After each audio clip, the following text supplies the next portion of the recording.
Olá, meu nome é Jefferson Day e começa agora Mais Direitos, Mais Humanos. Aqui, quem tem voz é quem faz. Nas quebradas, na comunidade, nas ruas, na vida. A conversa é entre gente que não vacila, que luta contra as injustiças, desigualdades e preconceitos. Aqui o papo é de quem tem responsa.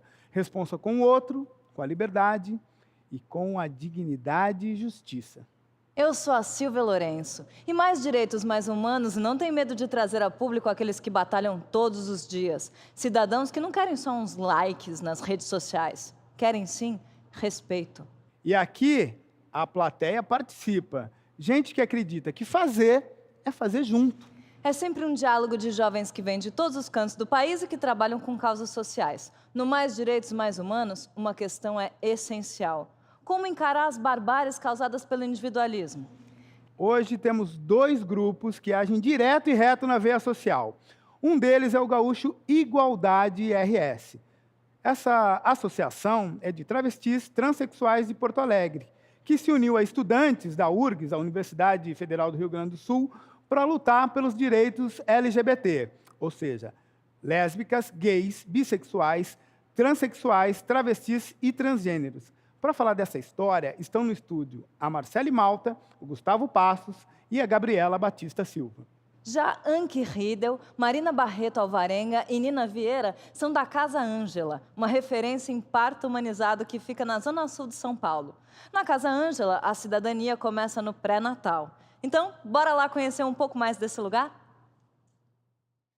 Pelo fim da violência! Pelo fim da violência! Nós podemos parir! Nós podemos parir! E não faltam evidências! E não faltam evidências! Somos todas Adeli! Somos todas Adeli! Dia 31 de março, às 11h30 da noite, uma juíza proferiu uma decisão que obrigou uma mulher na cidade de Torres, no Rio Grande do Sul, a fazer uma cesárea contra a sua vontade, né?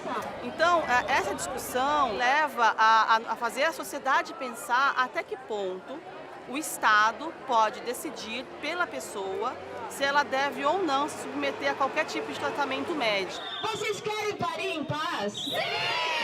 Essa discussão, ela nos coloca uma urgência, que é trazer o debate sobre direitos humanos para a assistência ao parto, sobretudo para as mulheres, porque a gente tem no Brasil uma assistência misógina, né? Uma assistência que trata as mulheres como objetos, né? E não respeita os direitos delas, a autonomia, a escolha informada, né? E o caso Adeli é um exemplo disso. Vocês querem ficar de cócoras? Sim! Andresa, qual a importância do parto humanizado? Eu acho que, além de humanizar, no sentido mesmo da questão de dar possibilidades para a mulher, eu acho que está além de tudo isso. A gente vem lutando, de certa forma, em etapas, em relação à escolha do parto que eu quero ter, em relação a não seguir os modelos de obstetrícia que a gente tem hoje, de marcar uma cesariana porque você está sendo pressionada a... Acho que o parto humanizado é respeitar as escolhas das mulheres e dar informação para que elas possam escolher.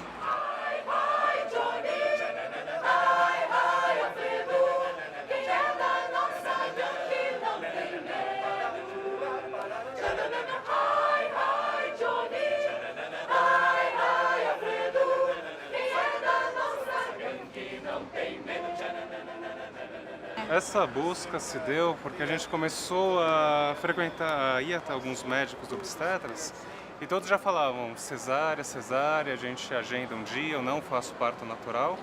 E eles sempre se colocavam como os protagonistas, como eu vou fazer o seu parto, não se preocupe. Todas as evidências científicas, tudo que a gente entende como direitos da mulher, da criança, que são, afinal das contas, são direitos humanos, né? Tudo indica que o parto normal, conduzido de forma humanizada, da forma mais fisiológica possível, é o melhor. Aí nós chegamos até a ver um médico de convênio que fazia parto natural, mas ainda assim a gente não sentiu muita firmeza, muita confiança. Vocês querem gritar? Eu acho que existe aí um desrespeito muito grande, né, de tudo que a gente entende de desenvolvimento humano, né, e de direitos humanos. Que tudo isso é sacrificado, né, em nome, na verdade, de conveniências, poderes e dinheiro. O parto humanizado ele é um direito do cidadão porque ele respeita a autonomia do cidadão, ele respeita a autonomia da mulher, ele respeita a presença do pai junto ao parto ou do companheiro que essa mulher escolher e respeita isso, que ela tenha suas vontades respeitadas, né? Papai, eu não fumo, papai, eu não bebo, meu único defeito é não ter medo de fazer o que gosto. Papai, eu aposto. Na minha idade você pinta os 7. Na minha idade mamãe tem arte de uma tal Elisete. Aqui em casa é impossível namorar. É impossível, então qual é a sua? Eu só quero sarro, meia hora no seu carro com meu bem. Papai, papai, papai, o carro. Que bacana. Ok. Queria perguntar primeiro para Anki. Quando surgiu essa possibilidade, por que na Zona Sul de São Paulo desenvolver essa ação?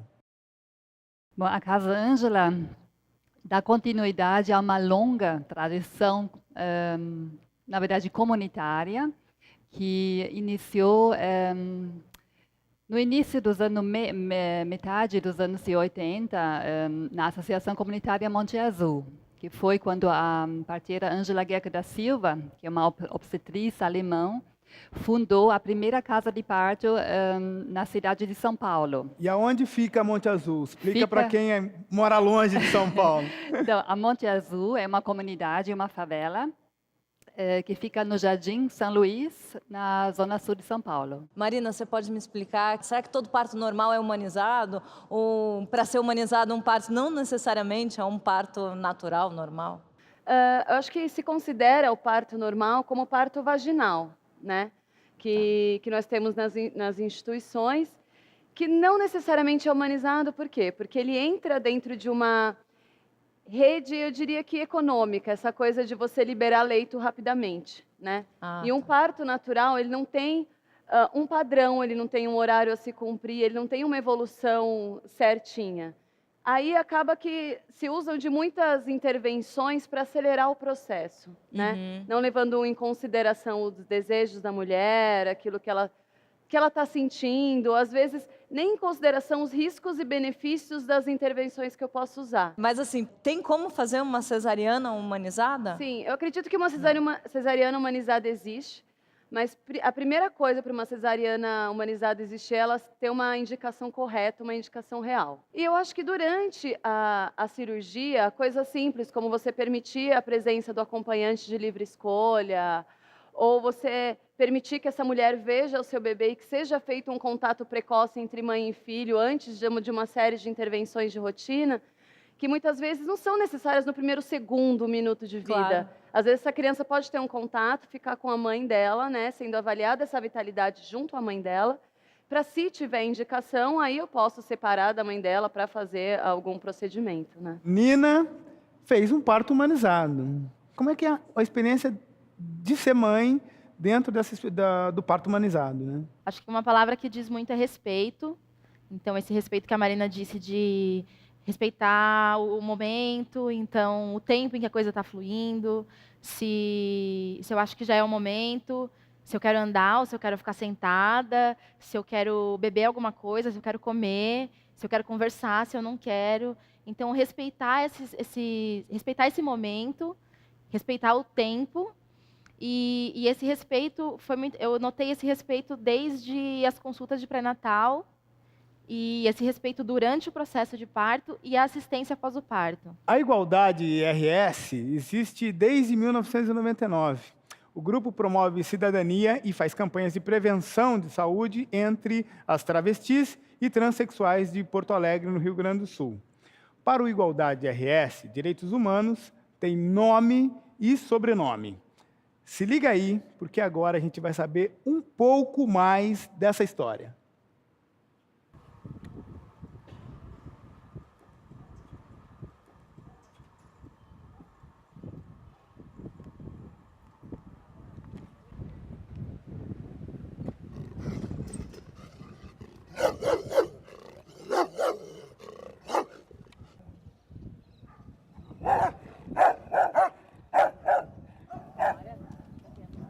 Eu tinha um olhar diferente do presídio.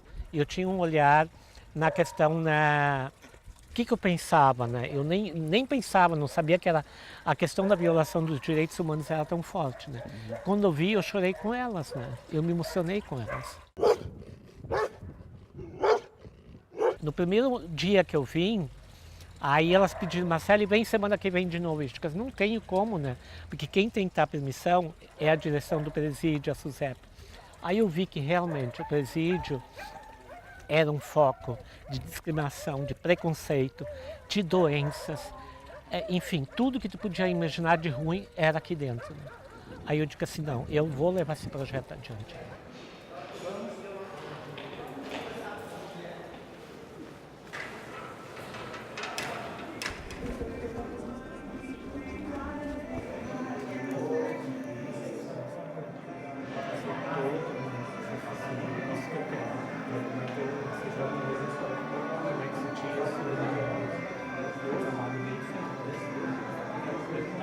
Eu nunca pensei que a área técnica do presídio, o diretor do presídio, o governo do estado do Rio Grande do Sul, a Secretaria de Justiça e Direitos Humanos ia nos apoiar. E a gente teve apoio de todo um conjunto do estado, né, na questão de fazer essa galeria especificamente para travestis. O nosso papel, o meu papel, né, e enquanto diretor do Presídio Central, foi simplesmente ser um facilitador, né, para que isso acontecesse. Né. Então, para que essa ideia ela realmente fosse efetivada, né, era preciso que a gente dissesse mais sim do que não. Foi o que efetivamente eu e o Tenente Coronel Santiago fizemos. Dissemos mais sim do que não. Daí que diferença que você sente estando aqui num espaço que tem uma galeria destinada ao público LGBT e lá que não tinha isso? A diferença é que aqui a gente não tem discriminação, o jeito que a gente se veste e muitas coisas, como o preconceito. E aqui não existe muito preconceito, por causa que é uma galeria já feita para nós. Né? Vocês têm mais liberdade. Mais liberdade. Então a gente vem observando que aos poucos elas vêm podendo se apropriar então, desse conhecimento, dessa autonomia, para poder elas irem articulando movimentos para terem uma convivência melhor, uma convivência mais saudável. Que é isso que a gente vem buscando, que além de conseguir esse espaço, que elas possam garantir a permanência desse espaço de uma maneira mais saudável possível. Depois que a ONG veio, tudo ficou muito melhor, são bem tratados, são respeitados. A melhor coisa é que tem uma galeria só para os travestis, entendeu? E em custo da galeria é maravilhosa, sabe? Desde que eu cheguei aqui eu sempre fui bem tratado, eu nunca fui maltratada nem nada, porque eu cheguei numa parte que já tinham ganhado a galeria já, que as travestis já tinham conseguido ganhar a galeria, né? E então, no meu dia de hoje, para mim, é bom, é bom. Claro que a gente não quer estar nesse lugar, né? Mas é um lugar bom, todo mundo se respeitando é a conta, né? Aqui a gente tem o poder de usar uma roupa de mulher, de se maquiar, de, né, poder subir, descer, ir e vir, entendeu? Então aqui é bom. Isso é uma situação incomum na maioria. Aqui é uma situação incomum, com certeza. Marcele, diz uma coisa aqui para mim. O que te levou a abraçar essa causa, lá no começo? Assim, eu já fui presa como profissional do sexo. Nos anos 80, eu trabalhava em Porto Alegre, nas ruas de Porto Alegre. Eu fui várias vezes preso, né? E uma época eu fiquei 10 dias detida, né? Então, eu vi os dois lados, né, da moeda, né? Eu vi a questão das travestis presas, eu no lado de fora não poder fazer nada. Até pessoas que viram eu trabalhando, porque saiu na mídia, aquela coisa toda. Bom, lá vai a travesti que defende os viados, né, como se diz, no Rio Grande do Sul, e ainda marginais, né? Eu nunca liguei para isso, né? E eu me sentei com o diretor do presídio e disse assim, olha, eu quero uma aula específica para a população de travestis. Não me inspirei em ninguém, me inspirei em mim mesmo, né, para conseguir. Na tua experiência de vida, Na né? minha experiência de vida. O que aconteceu? Chamei a diretora, né, que era a Ivalete, né, conversei com ela, disse, Marcelo, está tranquilo. O mais breve possível que a gente puder fazer um ajuste para conseguir essa galeria. Mas eu pensei que nunca ia acontecer. Mas eu continuei indo no presídio, né, acompanhando as travestis. Quando foi em abril, né, de 2012, né, me disseram assim, me ligaram, foi aprovado o teu projeto, né, bom, né, foi demais, né. Mas eu queria saber da Gabi, na abertura do programa eu falei uma sigla, né, LGBT, e muitas vezes essa questão da sigla se perde. Queria que você explicasse um pouquinho o que quer dizer essa sigla, né, mas especificamente a diferença entre travesti, transexual e transgênero. Acho que a grande diferenciação do momento, acho que não só de trans e de a gente colocar, né, as coisas nas caixinhas, o que é trans, o que é travesti, enfim, também a gente trabalha muito na questão da diferenciação entre identidade de gênero, né, e sexualidade, orientação sexual. Acho que aí sim tem uma diferenciação que é bastante importante, né, da gente poder pensar sobre, poder também orientar, né, disseminar informação para que as pessoas também se apropriem dessa informação para saber o que é então essa identidade de gênero, né, que aí a gente não tem só essa sigla, a gente tem N identificações aí para a gente poder discutir do que é então a identidade de gênero, e a orientação sexual, que sim está vinculada à opção, ao desejo que a pessoa tem, como ela se satisfaz sexualmente falando, né. Gustavo, fala um pouquinho para a gente como você sente trabalhando nesse grupo e apoiando essa causa. Como você sente que a sociedade hoje em dia olha os travestis e os transexuais? A própria sigla LGBT, ela traz uma marca em si muito excludente, porque ela sugere, não sugere que lésbicas, gays, travestis, transexuais sejam colocados na mesma categoria. Porque, por exemplo, uma pessoa se identificar enquanto lésbica ou quanto gay, ou como bissexual, essa identificação vai da ordem do desejo sexual. Da orientação. Da orientação sexual. E travesti transexual vai da ordem da identidade de gênero. Então, colocar tudo na mesma sigla sugere a confusão já. Uma confusão. Porque, por exemplo, uma pessoa que se sente, se vê como uma mulher trans, ou seja, que ela, de certa forma, nasceu com um corpo que nós lemos como masculino, enfim, e que se identifica enquanto mulher, uma mulher trans, isso não significa que ela é homossexual ou heterossexual necessariamente. Existem mulheres trans homossexuais e mulheres trans heterossexuais. Sim.